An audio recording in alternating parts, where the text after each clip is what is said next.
Hello, friends. Welcome to Creative Medicine. In this lecture, we will learn about Minimal change disease. Minimal change disease is the most common nephrotic disease in children is the minimal change disease. This minimal change disease is due to two types. One, we have primary or idiopathic minimal change disease. Second, we have secondary minimal change disease. The causes of secondary minimal change disease can be the minimal change disease can occur due to drugs like NSAIDs, Hodgkin's lymphoma, and allergies. The other drugs which are associated with minimal change disease are it can be due to rifampicin and interferon alpha are also associated with minimal change disease. Then Hodgkin's lymphoma and allergy is also associated with minimal change disease.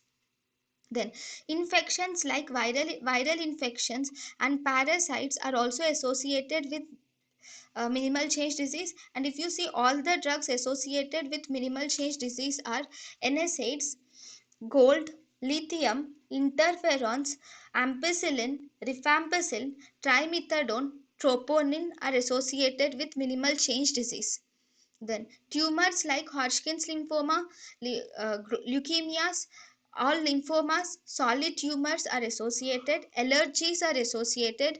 Then we have disease associations. In the disease associations, we have systemic lupus erythematosus, allogenic stem cell transplantation, hematopoietic stem cell transplantation. So all these are associated with minimal change disease.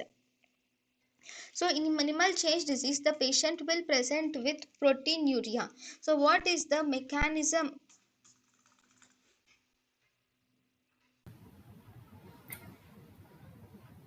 thank you and thank you for watching.